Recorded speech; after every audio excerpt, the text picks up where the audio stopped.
আমাদেরকে দিলেন। আমরা দেখতে পাচ্ছি একটা পশুকে আল্লাহ দরবারে কোরবানি করছি, কিন্তু আল্লাহ বলেছেন লা ইয়ানালাল্লাহু লুহুমুহা ওয়ালা দিমাউহা ওয়ালাকিন ইয়ানালুহুত তাকওয়া মিনকুম। এই কোরবানির পশুর বস্তু আল্লাহ কবুল করবেন না, রক্ত আল্লাহ কবুল করবেন না। কোরবানির কবুল করবেন তোমাদের অন্তরের তাকওয়া বা পরহেজগারিতা। এই আয়াত দ্বারা বোঝা গেল আপনারা যদি কোরবানির আধ্যাত্মিক শিক্ষা ধরতে না পারেন, তাহলে যত সুন্দর পশু আর যত সুন্দর গরু আল্লাহর দরবারে কোরবানি দেন না কেন, সেটা আল্লাহর দরবারে গৃহীত হবে না। কোরবানির আধ্যাত্মিক শিক্ষাটা আপনাকে বুঝতে হবে, কারণ আল্লাহ নবী বলেছেন আমাদের এই কোরবানি হলো ইব্রাহিমী কোরবানি। হযরত ইব্রাহিম আলাইহিস সালাম যেই সিচুয়েশনে পড়ে কোরবানি দিয়েছিলেন, যেই অবস্থায় তিনি আল্লাহর দরবারে উপনীত হয়েছিলেন, আমাদের কোরবানি সেই কোরবানি। নামে মাত্র একটা পশু কিনে যদি আমরা জবাই করি, গোস্ত ভাগাভাগি করে খেয়ে ফেলি, তাহলে আমাদের এই কোরবানি তার মাহাত্ম্য হারাবে। আল্লাহ ইব্রাহিম আলাইহিস সালামকে ত্যাগ করতে বলেছিলেন, তোমার প্রিয় বস্তু আল্লাহর দরবার ত্যাগ করে দাও। তিনি চিন্তা করলেন আমার প্রিয় বস্তু একমাত্র আমার সন্তান, আমার সন্তান। তিনি তার সন্তানকে কোরবানি করতে উদ্যত হলেন। এই জন্য মনে রাখবেন, কোরবানির কথা বলে আল্লাহর নবী বলেছেন ফাতুবু বিহা নাফসাক, কোরবানির পশুর দ্বারা তোমাদের নফসকে তোমরা পবিত্র করো।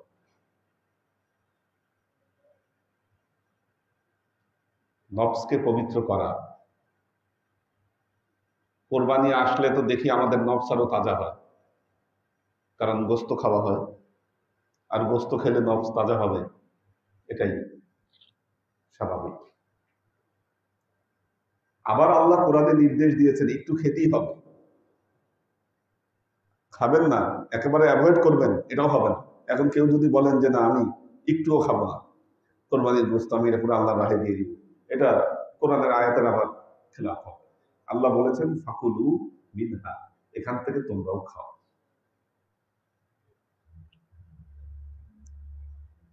এখন বোঝা গেল এই কোরবানির দ্বারা সেই কোরবানি আল্লাহর কাছে গৃহীত হয় যেই কোরবানির দ্বারা বান্দার নফস কষ্ট পায়, যেই কোরবানির দ্বারা বান্দার নফস কষ্ট পায়। এখন আপনি নফসকে কষ্ট দিবেন কিভাবে? কিভাবে? দানের দ্বারা। নিজে গরু কিনলেন, টাকা খরচ করলেন, কোরবানি দিলেন, দিয়ে আবার যখন গোস্তগুলাকে আপনি দান করতে যাবেন, তখন দেখবেন আপনার মনে হবে আমি যদি কোরবানির গোস্তগুলাকে আমার নিজের মন মতো দান করতে পারতাম তাহলে অনেক ভালো হতো।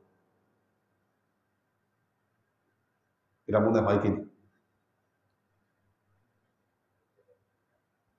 যখন দরবারে কোরবানি দেন এবং দরবার থেকে ডিস্ট্রিবিউশন করা হয়, তখন আপনার মনের হাহাকার শুরু হয় যে আমার তো ফ্যামিলি কম বড় না, আমারও তো অনেক আত্মীয় স্বজন আছে, তাদেরকে আমি কি করতে পারলাম, তাদেরকে আমি কি দিতে পারলাম। অথবা আপনি কোরবানি করলেন, করে আপনি চিন্তা করলেন আমার তো গোস্ত অল্প, এতটুকু গোস্ত দিয়ে তো হবে না, এতটুকু গোস্ত দিয়ে হবে না বলে আপনি যে কাজটা করলেন, আপনি ভাগের মধ্যে উল্টা পাল্টা করে আপনার নিজের নফসকে আপনি সেখানে কাজে লাগালেন। মনে রাখবেন, নফসানি কোরবানি আল্লাহর দরবারে গৃহীত হয় না। আল্লাহ সুস্পষ্ট ভাবেই বলেছেন লা ইয়ানালাল্লাহু লুহুমুহা ওয়ালা দিমাউহা ওয়ালাকিন ইয়ানালুহুত তাকওয়া মিনকুম, তোমাদের অন্তরের তাকওয়া এবং পরহেজগারিতাকে আল্লাহ কবুল করবেন।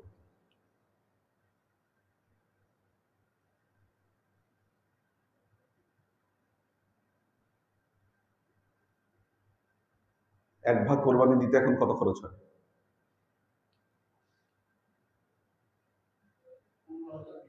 15 থেকে 20 হাজার। যারা মোটামুটি স্বাবলম্বী, ভালো ইনকাম করে, অনেক টাকা জমা, তাদের কাছে 15-20 হাজার টাকা স্যাক্রিফাইস করা কিন্তু কোনো বিষয়ই না। কোরবানির সময় এটা কিন্তু গায়ে লাগে, যে বোঝা গেল আমাদের কোরবানি এমন হওয়া উচিত যেই কোরবানি আমাদের গায়ে লাগবে, আমাদের গায়ে লাগবে।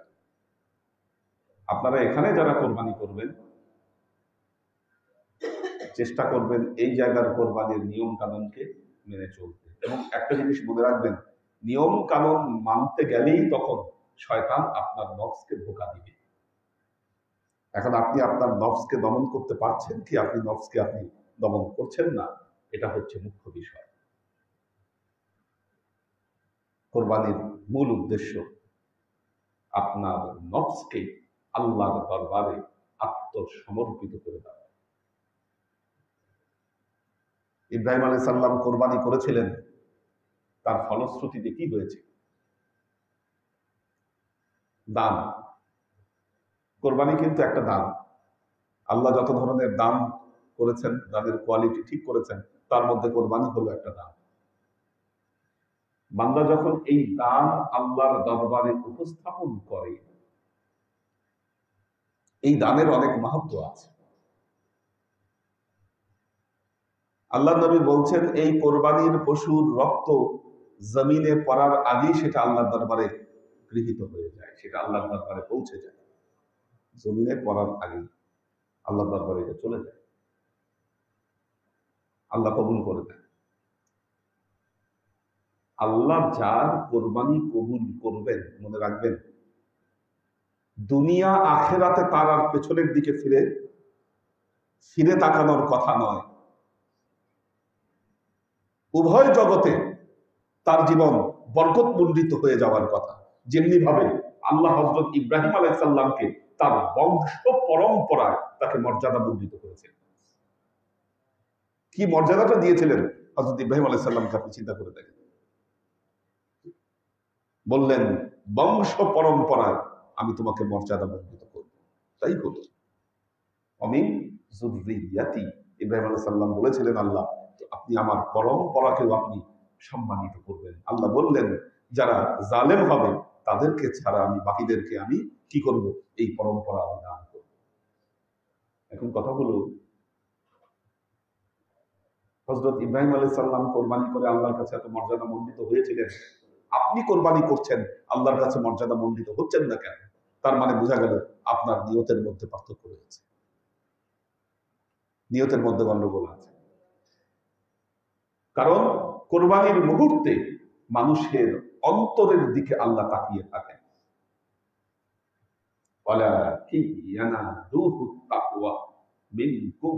বরং আল্লাহর কাছে পৌঁছাবে তোমাদের অন্তরের তাকওয়া। আমরা লোক দেখানো কোরবানি করি। যখন কোরবানি করি, আমার কোরবানির ভাগী যারা আছে তাদের সাথে আমরা বেইনসাফি করি। অনেক সময় দেখবেন যে উপস্থিত হতে পারে না, তাকে আমরা গোস্তের খারাপ অংশ দিয়ে দিচ্ছি, বা তাকে আমরা কম দিচ্ছি, মনে করছি সে তো নাই, দেখবেই না। এই যে আমরা ইনসাফ করছি না, এটা কিন্তু আমাদের কোরবানির কোয়ালিটিকে নষ্ট করে দিচ্ছে। কাজেই মনে রাখবেন, আমাদের কোরবানি যেন গোস্ত খাবার কোরবানি না হয়, এই কোরবানি যেন নিরেট আল্লাহর দরবারে উপস্থাপনের জন্য কোরবানি হয়ে থাকে। এই জন্য আপনাদের মরহুম হুজুর আপনাদের কোরবানি যেন সঠিকভাবে হয়ে থাকে, এই জন্য এখানে এনে কোরবানির একটা ব্যবস্থাপনা করেছেন, যাতে কোরবানিগুলো শুদ্ধ এবং ত্রুটিমুক্ত হয়ে থাকে। আমি বলেছি যে দিনে দিনে দিনে দিনে আমাদের সেই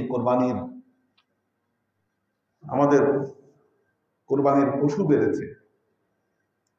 বেড়েছে, কোয়ান্টিটি বেড়েছে, কিন্তু কোয়ালিটি ডিমোশনের দিকে গিয়েছে। আমাদের কোয়ান্টিটি বাড়ানোর কোনো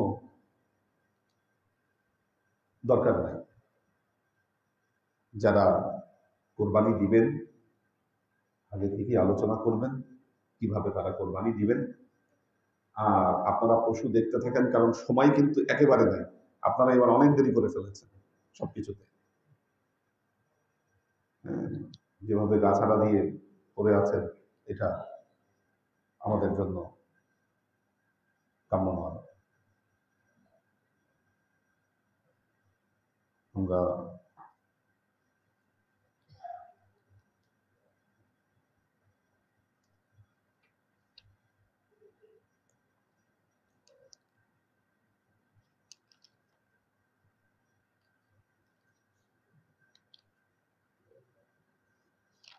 চিহ্ন দিয়ে রাখেন, যে চিহ্ন কোথায় থাকে ওই চলে যায়। এই যে চিহ্ন দেওয়া ছিল, চিহ্ন বের হয়ে গেছে।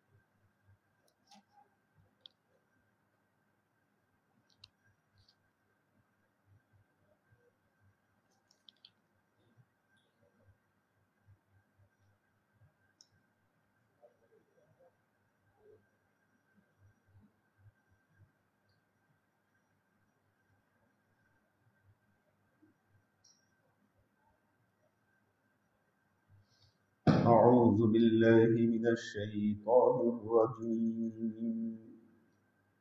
بسم الله الرحمن الرحيم.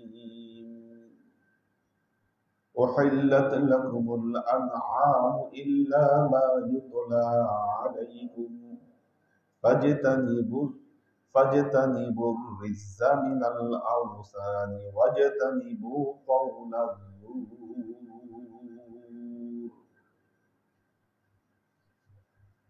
সূরা হজ আয়াত নম্বর 30 আল্লাহ উল্লেখ করছেন উহিল্লাত লাকুমুল আনআম, তোমাদের জন্য হালাল করা হয়েছে চতুষ্পদ জন্তু। ইল্লা মা ইউতলা আলাইকুম, সেগুলো বাদ দিয়ে যেগুলোকে আল্লাহ পবিত্র কোরআনে আয়াত নাজিল করে হারাম করেছেন। গৃহপালিত চতুষ্পদ জন্তু, শূকর চলে আসে এর মধ্যে, কুকুর চলে আসে, এগুলো তো গৃহপালিত চতুষ্পদ জন্তু, কিন্তু এগুলো খাওয়া যাবে না কেন? পবিত্র কোরআনে আল্লাহ এগুলোর ব্যাপারে আয়াত নাজিল করেছেন। বিড়াল কোরবানি দেওয়া যাবে না, এগুলো আয়াত নাজিল করে আল্লাহ নিষেধ করেছেন, এগুলো খাওয়া যাবে না। ফাস্তানিবুর রিজ্জা মিনাল আওসান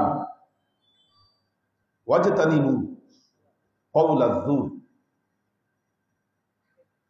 ফাজতানিবু, তোমরা বিরত থাকো, আর রিজ্জা মিনাল আওসান, তোমরা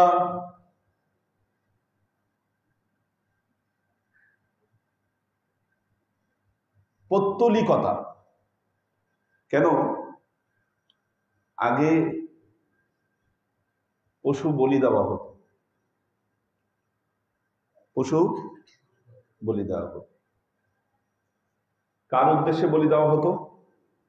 দেবতার উদ্দেশ্যে। লাত, মানত, উজ্জা, এগুলার উদ্দেশ্যে পশু বলি দেওয়া হতো। হিন্দুরাও এখন দেখবেন বলি দেয়, এক কোপে ঘাড় কেটে ফেলে। এগুলো নিষিদ্ধ, আল্লাহ নিষেধ করেছেন এগুলো। এবং মনে রাখবেন, বিসমিল্লাহ ছাড়া, আল্লাহর নাম ছাড়া উচ্চারিত কোনো পশুর গোশত খাওয়া আমাদের জন্য নিষেধ। অন্য কারো নামে যদি পশু উৎসর্গিত করা হয়, সেই পশু খাওয়া যাবে না। আমরা কোরবানির সময় যে নামগুলো পড়ি, এটা কার পক্ষ থেকে কোরবানি হচ্ছে আমরা সেটা বলি আল্লাহ বলে, আল্লাহর নামে আমরা কোরবানিকে উৎসর্গ করি। এবং মনে রাখবেন, কোরবানির মুখ্য বিষয় হচ্ছে আল্লাহর নামে এই কোরবানিটাকে উৎসর্গ করা। আল্লাহর নামে উৎসর্গ মানে কি? ফি সাবিলিল্লাহ, আল্লাহকে দিয়ে দেওয়া। খুব গুরুত্বপূর্ণ এই কথাটা বলে শেষ করব। আল্লাহর নামে উৎসর্গ মানে কি? আপনি এটা আল্লাহকে দিয়ে দিলেন, আল্লাহর নামে উৎসর্গ করে দিলেন। যেটা আল্লাহকে দিয়ে দিলেন সেটার উপর কি আপনার অধিকার করা সাজে?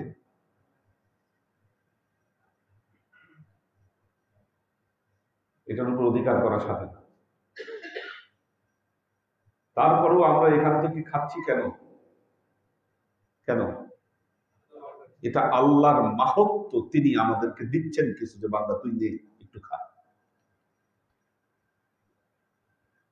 একটু খা। এটা মাহাত্ম্য আল্লাহ। একটা কথা মনে রাখবেন, আল্লাহ পবিত্র কোরআনে বলেছে ফাকুলু মিনহা। আমরা 3 ভাগের কথা কেন বলি? আল্লাহ বলেছেন এখান থেকে তোমরাও খাও, যারা অভাবী তাদেরকেও খাওয়াও, যারা অভাবী নয় তাদেরকেও খাও। আমরা কিন্তু আল্লাহর দরবারে দিয়ে দিয়েছি গোস্ত। এখন গোস্ত যদি আমরা ফেলে দিয়ে রাখি তাহলে তো এটা কোনো লাভ হবে না। আগের যুগে কিন্তু কোরবানির পর কোরবানির গোস্ত ফেলে দিয়ে আসা হতো, রেখে আসা হতো, আল্লাহর তরফ থেকে এসে এটা পুরাই দিত। এটা ছিল কোরবানি, আল্লাহকে তো দিয়েই দিছি। এখন আল্লাহ শেষ জামানার উম্মতের উপরে কি দোয়া করলেন, কি দয়া করলেন তিনি।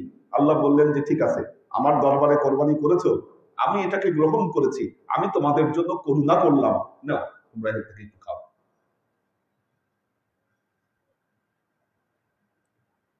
এখন দেখা যাচ্ছে কোরবানি করার পর গোস্ত বাটোয়ারা নিয়ে আপনারা চালাকি শুরু করলেন। আপনারা কি মনে করেন না যে আল্লাহ আপনাদের চালাকি বুঝে না? আল্লাহ, যে আল্লাহ আপনাদেরকে বানিয়েছেন, আপনি কি মনে করেন আপনি সেই আল্লাহর চাইতে চালাক হয়ে গেছেন? আপনার আচরণ দেখলে মনে হয় সেটাই ঘটেছে, আপনি চালাক হয়ে গেছেন বেশি। যেরকম চালাক হয়েছিল বনি ইসরাইল। বনি ইসরাইল আল্লাহর সাথে চালাকি করত। এই যে ইহুদিরা, ইরানের প্রেসিডেন্ট মারা গেল, খুব দুঃখজনক ঘটনা।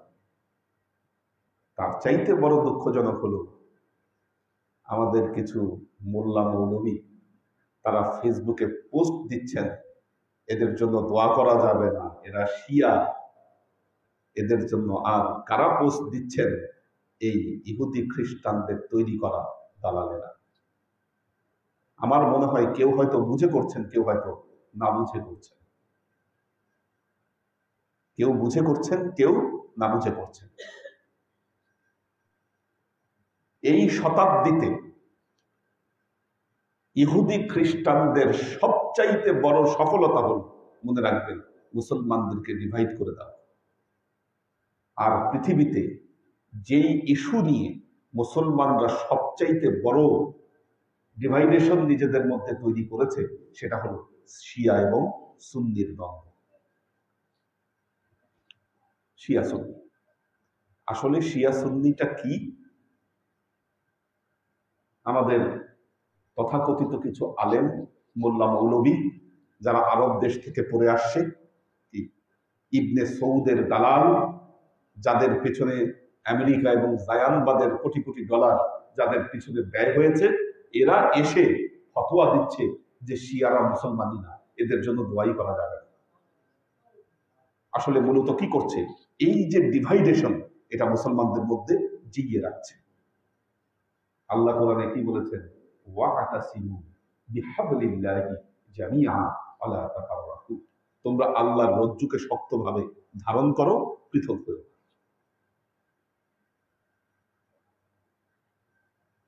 এবং তারা যে অপপ্রচারগুলো করছে শিয়াদের নামে, এই অপপ্রচারগুলো আমিও শুনেছি আগে এক সময় আমিও শুনেছি। কি কি অপপ্রচার? শিয়ারা বলে যে জিব্রাইলে আমিন নাকি হযরত আলীর কাছে ওহী নিয়ে যাওয়ার জন্য আল্লাহ তাকে পাঠাইছে, ভুলে আল্লাহ নবীর কাছে চলে আসছে। নাউজুবিল্লাহ, এটা মিথ্যাচার। এগুলো মিথ্যা কথা, এগুলো সম্পূর্ণ মিথ্যাচার। হ্যাঁ, আমাদের মধ্যে যেমন উগ্রপন্থী আছে, কি আমাদের মধ্যে যেমন উগ্রপন্থী আছে, আমরা সুন্নি, সবাই কি সঠিক পথে আছে সুন্নিরা? শিয়াদের মধ্যে এরকম কিছু বাতিল ফেরকা আছে, তাদের মধ্যে আছে বাতিল ফেরকা, কিন্তু তাই বলে সব শিয়ারা কিন্তু এই সমস্ত মতবাদে বিশ্বাস করে না।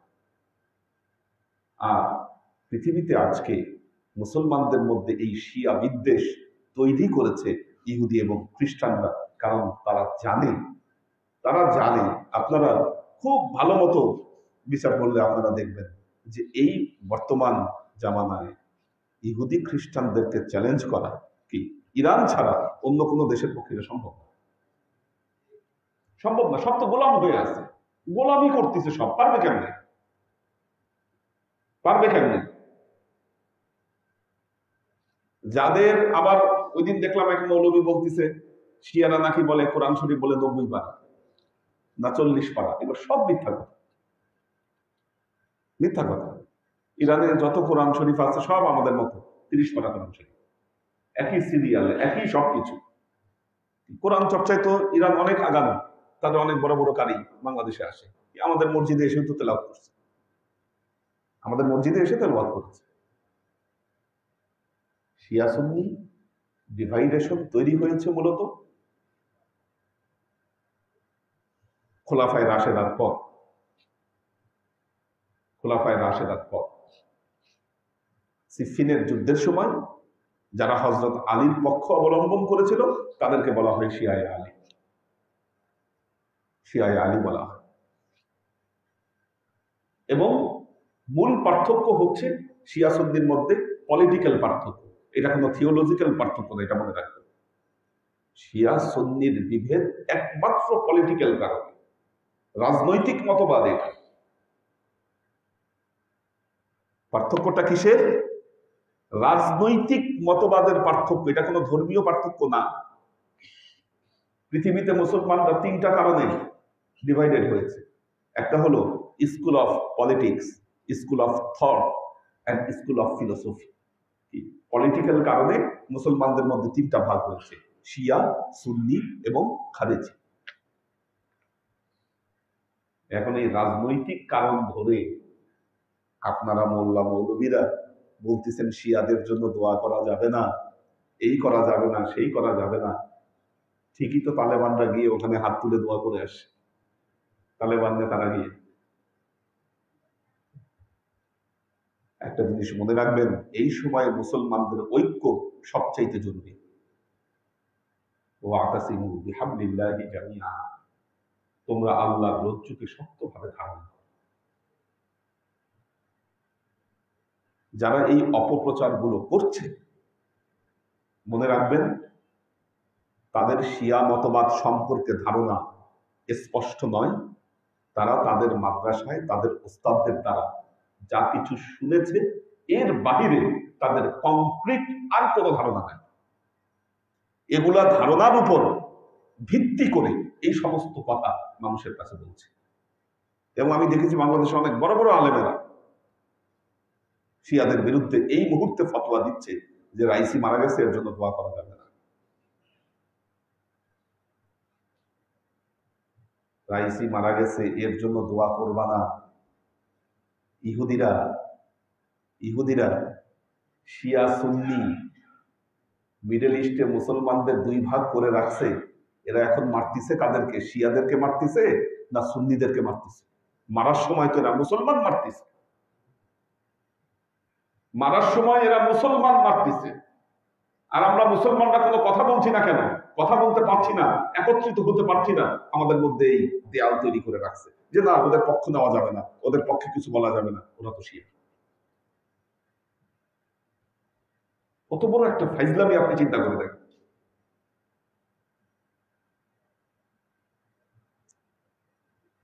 এবং এই জন্য বলবো একটা জিনিস দেখেন,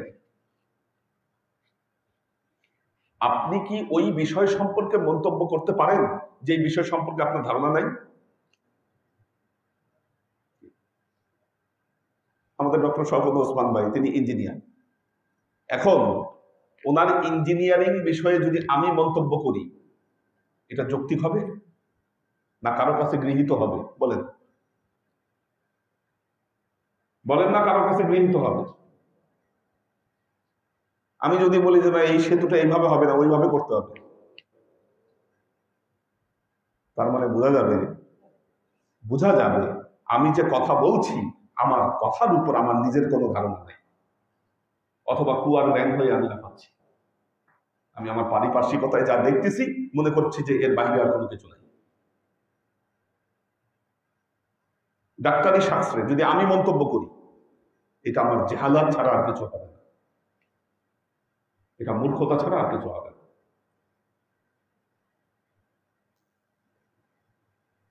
আমরাও জানি ফেনাডিন খাইলে ঠান্ডা সেরে যায় না? কি আর কি আছে ওষুধ? হ্যাঁ, ফেনাডিন, আরো কিছু কিছু ওষুধ আছে, আমরা ছোটবেলায় খেতাম হিস্টাসিন না, এরকম আমরা ওষুধ খেতাম। আমরা জানি যে এই ওষুধগুলো খেলে কি হয়, সেরে যায়। কিন্তু প্রেসক্রিপশন লিখতে পারবো না। প্রেসক্রিপশন লেখা আমার দ্বারা সম্ভব? সম্ভব। যারা কোনোদিন ইরান যান নাই, শিয়াদের কাছাকাছি থেকে তাদেরকে দেখেন নাই, তাদের ধর্মচিন্তা সম্পর্কে মোতালা করেন নাই, কানে শুনে আপনি এদেরকে কাফের বানিয়ে দিচ্ছেন, এদের জন্য দোয়া করা যাবে না এই ফতোয়া দিচ্ছেন, আবার কেউ কেউ রাইসির মৃত্যুতে মিষ্টি বিতরণ করছেন। মিষ্টি বিতরণ করেছে, মারা গেছে একটা শিয়া। তাহলে যেই লোক ইসরায়েলে আক্রমণের কারণে আজকে ইহুদিদের ভিলেন হলেন, সে মারা যাওয়াতে আপনারা মিষ্টি বিতরণ করতেছেন, আনন্দ করতেছেন, তার বিরুদ্ধে ফতোয়া দিচ্ছেন। আপনারা কি বুঝতে পারছেন না যে আপনারা ইহুদি খ্রিস্টানদের দালালি করছেন? এই দালালরা নিজেরাই বুঝতে পারছে না যে আমরা দালাল এবং আমরা দালালি করছি। আল্লাহ মুসলমানদেরকে সুবুদ্ধি দান করুন। এই জন্য মনে রাখবেন, এদেরকে চিহ্নিত করে রাখবেন। এদের মতবাদ, এদের দর্শন, এটা যদি আপনার মাথায় আপনি ঢুকান, পথভ্রষ্ট হবেন। এরা কখনোই চায় না মুসলিম উম্মার মধ্যে ঐক্য আসুক, এবং মুসলিম উম্মাকে ডিভাইডেড করে রাখার জন্য এরাই দায়ী। এরা আজকে বড় বড় শায়খ নামধারী, পৃথিবীর বড় বড় জায়গা থেকে তারা পড়াশোনা করে আসছে, এবং মনে রাখবেন এদের পিছনে ইহুদি খ্রিস্টানরা কোটি কোটি ডলার ব্যয় করছে। আল্লাহ এদের ষড়যন্ত্র থেকে আমাদেরকে মুক্ত রাখবেন। বারাকাল্লাহু লানা ওয়া লাকুম ফিল কুরআনিল আযীম ওয়া নাফা'ানা ওয়া ইয়্যাকুম বিল আয়াতি ওয়াজ যিকরিল হাকীম ইন্নাহু তাআলা জাওয়াদুন কারীমুন মালিকুন ওয়া রাউফুর রহিম।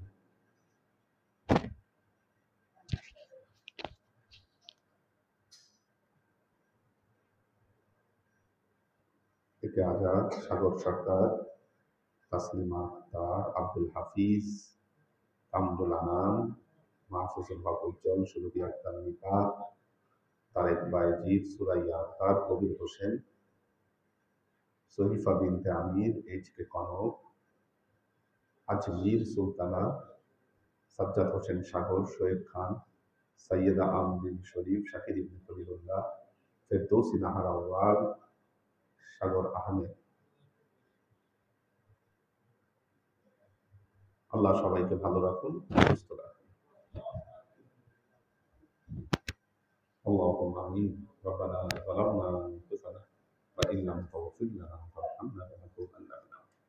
এবং সবচেয়ে মজার ব্যাপার হলো, আমাদের কিন্তু এই সমীকরণও জানা নাই। মিডল ইস্টে তো শিয়া বেশি, মিডল ইস্টে শিয়া বেশি, মিডল ইস্টে তো সুন্নি কম। সুন্নি হলো আমাদের এই সাবকন্টিনেন্টে। আপনারা কাফের বানায় দিয়ে এদেরকে শিয়া ঘোষণা করে বলছেন এরা কাফের। কি আপনি মুসলিম উম্মার ঐক্য কই খুঁজে পাবেন না?